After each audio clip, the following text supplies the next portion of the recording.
আমার হাতে রয়েছে Redmi Note 11s। এই ফোনটা 108 মেগাপিক্সেলের ছবি তোলে। 108 মেগাপিক্সেল, ভাবতে পারছেন? তা বাজেট সেগমেন্টে। এই যে বেস ভেরিয়েন্ট অর্থাৎ 6GB 64GB, তার দাম হচ্ছে 16,499 টাকা। মোবাইলের বিভিন্ন কম্পোনেন্টের আলাদা আলাদা করে কত দাম তার উপর একটা ডেডিকেটেড ভিডিও রয়েছে, ডেসক্রিপশনে লিঙ্ক দিলাম, আগে যারা দেখেননি দেখে নেবেন। সেই ভিডিওতেই আলোচনা করছি যে 108 মেগাপিক্সেলের যে ক্যামেরা সেন্সার, সেটা যখন প্রথম বাজারে আসে প্রায় 10,500 টাকার কাছাকাছি দাম ছিল। পরবর্তীকালে অবশ্য দাম অনেক কমে গিয়েছে, কিন্তু তাহলেও একটা বাজেট সেগমেন্টের ফোনে 108 মেগাপিক্সেলের ক্যামেরা। আজকে আমরা ছানবিন করে দেখব সত্যি কি এটা ভালো ছবি তোলে নাকি পুরোটাই মার্কেটিং গিমিক। ভালো লাগলে লাইক করবেন, চ্যানেলটা এখনও সাবস্ক্রাইব না করে থাকলে অবশ্যই সাবস্ক্রাইব করবেন। তাহলে চলুন এগোনো যাক। যে কোনো নতুন জিনিস হাতে পেলে সেটা সম্পর্কে এতটাই কৌতূহলী হয়ে পড়ি যে রিয়েল লাইফের যে আনবক্সিং সেটাকে আর আটকে রাখতে পারি না। তখন কোথায় লাইট আর কোথায় ক্যামেরা। তো এখন যেটা দেখছেন সেটাকে একটা রিঅ্যারেঞ্জ বলতে পারেন। ফোনটা বাক্স থেকে বার করার পর দেখবেন তাতে গ্লাস প্রোটেক্টর লাগানো রয়েছে।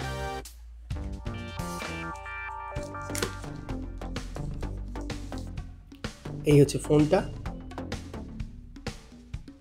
আগে আমরা অন্যান্য বক্স কন্টেন্ট দেখে নিই। এই একটা সিম ইজেক্টর টুল, আর সঙ্গে কিছু পেপার ওয়ার্ক রয়েছে, আর সেই সঙ্গে কোম্পানিটা সিলিকন কেস দিয়েছে। আমি বিভিন্ন ভিডিওতে আগেও বলেছি যে এই সিলিকন কেসটা দেখলে কিন্তু আমি খুব খুশি হয়ে যাই, কারণ বহু ক্ষেত্রে এমন সিচুয়েশান হয় যে একটা ব্র্যান্ড নিউ সেট লঞ্চ করেছে, আমরা অনলাইন ফ্ল্যাশ সেলে সেটা কিনে ফেললাম, কিন্তু দেখা যায় যে সেই মুহূর্তে লোকাল মার্কেটের ব্যাক কেসটা পাওয়া যায় না। এখানে যেটা দেখতে পাচ্ছি কোম্পানি বাক্সে একটা চার্জার দিয়েছে, এবং সেটা বেশ ভালো একটা চার্জার, 33 ওয়াটের একটা ফাস্ট চার্জার দিয়েছে। সঙ্গে দেখতে পাচ্ছি একটা USB to Type C কেবল রয়েছে। কোম্পানির দাবি এটা মোবাইলটাকে 0 থেকে 100% চার্জ করতে 58 মিনিট মতো সময় নেবে। তবে আমি রিয়েল লাইফে যেটা দেখেছি 58 মিনিট নয়, এটা আরও মিনিট 10 বেশি সময় নিচ্ছে এটাকে ফুল চার্জ করতে। তো মোটামুটি এই হচ্ছে বক্স কন্টেন্ট।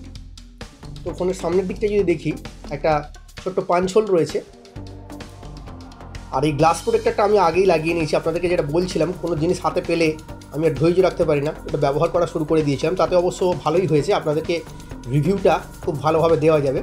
ফোনটার ডান দিকে আমরা দেখতে পাচ্ছি ভলিউম আপ ডাউন বাটন, এবং তার নিচে দেখতে পাচ্ছি আমরা পাওয়ার অন অফ কি, যার সঙ্গে কিন্তু ফিঙ্গারপ্রিন্ট সেন্সারটা ইন্টিগ্রেটেড রয়েছে। ফিঙ্গারপ্রিন্ট সেন্সারটা কিন্তু Xiaomiর অন্যান্য ফোনের মতোই বেশ ফাস্ট। বাঁদিকে আমরা দেখতে পাচ্ছি সিম ট্রে, এতে দুটো সিম কার্ড এবং একটা মেমরি কার্ড লাগানো যাবে। এর উপরের দিকে আমরা দেখতে পাচ্ছি 3.5mm জ্যাক, পাশে রয়েছে স্পিকার গ্রিল এবং আইআর ব্লাস্টার, যেটা অন্যান্য MI এর ফোনে আমরা দেখতে পাই, এবং একটা নয়েজ ক্যান্সেলেশন মাইক। এর নিচের দিকেও একটা স্পিকার গ্রিল রয়েছে, টাইপ সি পোর্ট এবং আরেকটা মাইক। এর স্পিকার সম্পর্কে আমি যেটা লক্ষ্য করেছি, এর কিন্তু নিচের দিকে স্পিকারটার ভলিউম যতটা লাউড, উপরের দিকে স্পিকারের ভলিউমটা কিন্তু ততটা লাউড নয়। আরেকটা ব্যাপার হলো কোয়ালিটি ওয়াইজ সাউন্ড কিন্তু খুব ভালো হলেও সাউন্ডের লাউডনেস কিন্তু আমার যেটা মনে হয়েছে আরও একটু জোর হলে ভালো হতো, বিশেষ করে যেখানে ডুয়াল স্পিকার ব্যবহার করা হয়েছে।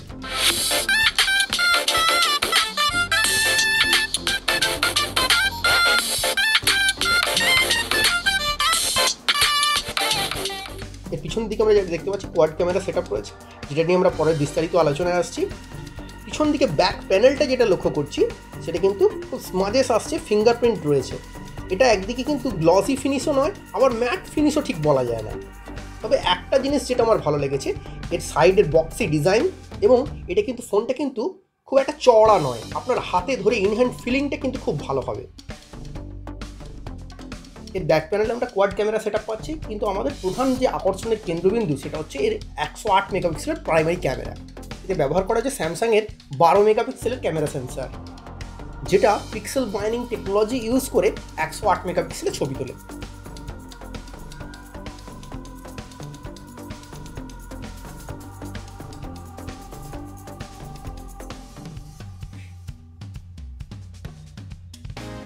পর্যাপ্ত আলো থাকলে ক্যামেরাটা কিন্তু সত্যিই ভালো ছবি তুলছে। এর এজ ডিটেকশন, ডাইনামিক রেঞ্জ, এগুলো কিন্তু খুব সুন্দর মেনটেন করছে।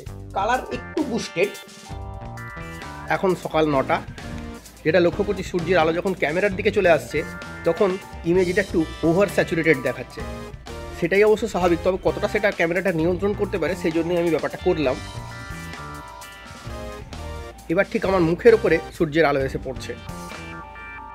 ব্রাইট সানলাইটের কারণে অনেক ক্ষেত্রে ইমেজের যে আউটপুট হচ্ছে সেটা আমি ভালো করে বুঝতে পারছি না।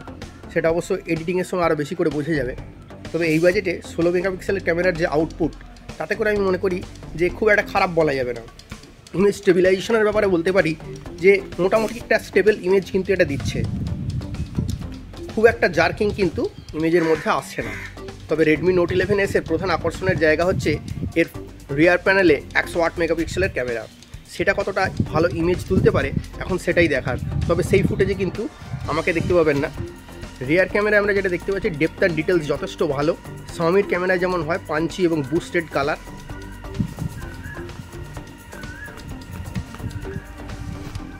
ইমেজ স্টেবিলাইজেশনও কিন্তু খুব একটা খারাপ নয়।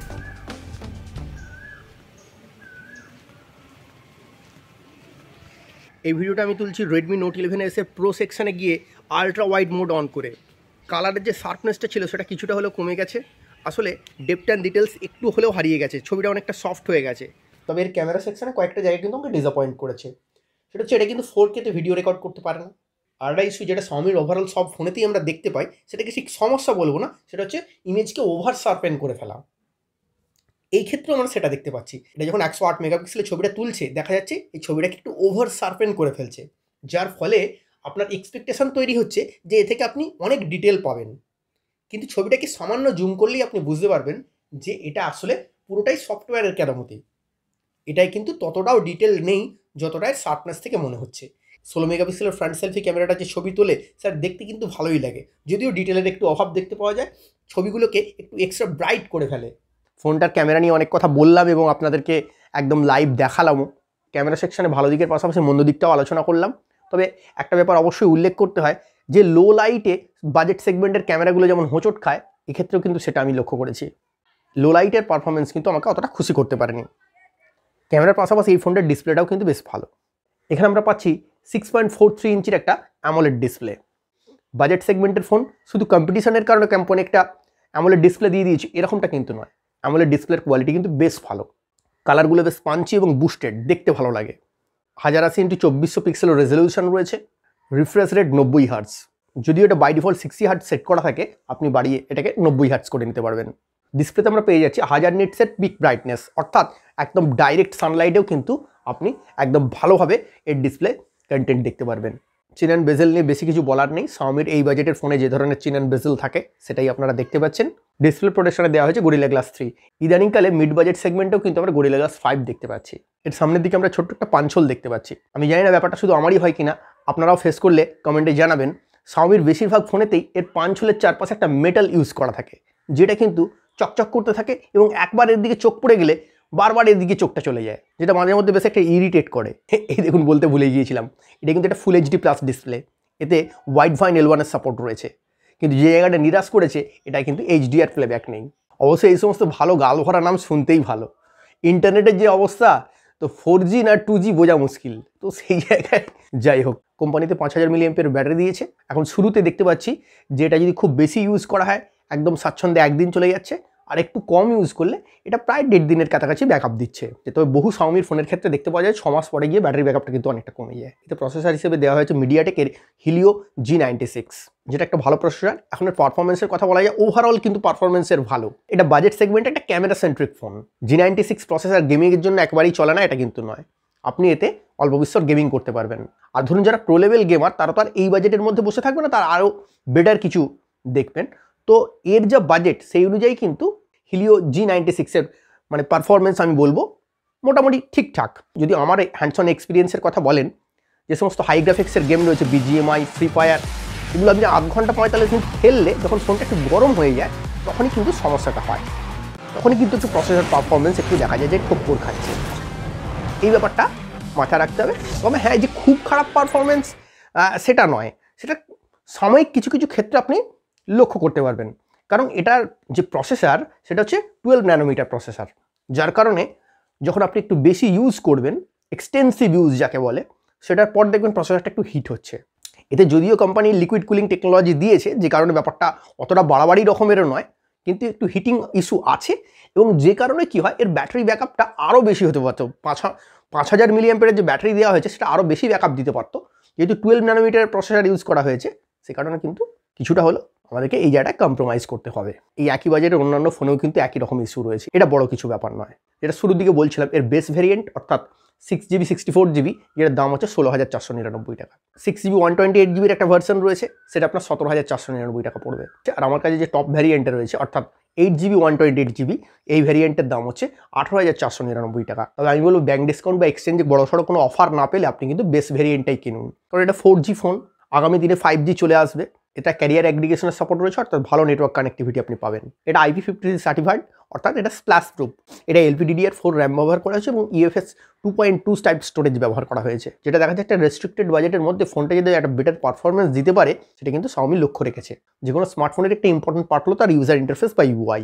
Redmi Note 11 রয়েছে MIUI 13, যেটা Android 11-এর উপরে তৈরি। Xiaomi তার বিভিন্ন স্মার্টফোনে Android 12-এর আপডেট দেওয়া শুরু করে দিয়েছে, কিন্তু Xiaomiর আপডেটগুলো এত স্লো আসে, কবে আমাদের Note 11 এসে Android 12-এর আপডেট এসে পৌঁছবে সেটা এখন থেকে বলা খুব মুশকিল। তবে যেটা ব্যাপার হচ্ছে, MIUI 13-এ অনেক বাগ অলরেডি ফিক্স হয়েছে এবং এখনও অনেক বাগ রয়েছে। চাইনিজ ভ্যারিয়েন্ট বুঝতেই পারছেন, বাগ ভাল্লুক নিয়ে আমাদের সংসার করতে হবে, কিছু করার নেই। তবে একটা ব্যাপার ভালো, এতে ব্লটওয়্যার যেগুলো রয়েছে সবই আপনি প্রায় আনইনস্টল করে দিতে পারবেন। আর আপনি যখন প্রথমবার সেট আপ করবেন, পার্সোনালাইজড অ্যাডটাকে কিন্তু ডিসেবল করে রাখবেন, তাহলে কিন্তু অ্যাডের ঝামেলা আপনাকে পড়তে হবে না। Redmi Note 11s কিন্তু বেশ feature packed. Floating side bar রয়েছে, বিভিন্ন রকম উইজেট রয়েছে, AOD মোড রয়েছে, নোটিফিকেশন সাইড LED ফ্ল্যাশ রয়েছে।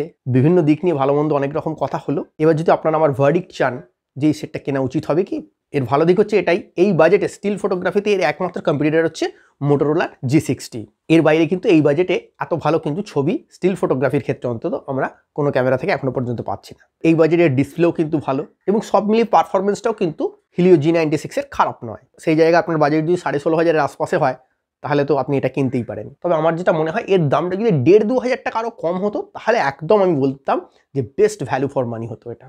তবে ছোটোখাটো যে সমস্ত খুঁতগুলো না থাকলেই ভালো লাগতো, সেটা হচ্ছে এতে যদি HDR-এর সাপোর্ট থাকতো, 4K ভিডিও রেকর্ডিং হতো। এর ভিডিও রেকর্ডিং পার্টটা কিন্তু অতটাও ইমপ্রেসিভ নয়। নাইট ফটোগ্রাফিটা যদি আরেকটু বেটার হতো। যাই হোক, আজকের ভিডিও এ পর্যন্তই। ভিডিও ভালো লাগলে অবশ্যই লাইক করবেন, চ্যানেলটা এখনও সাবস্ক্রাইব না করে থাকলে অবশ্যই সাবস্ক্রাইব করবেন। এন্ড স্ক্রিনে আমাদের অন্য দুটো ভিডিও দেওয়া হলো, আগে দেখে না থাকলে অবশ্যই দেখে নেবেন। দেখা হচ্ছে পরের ভিডিওতে।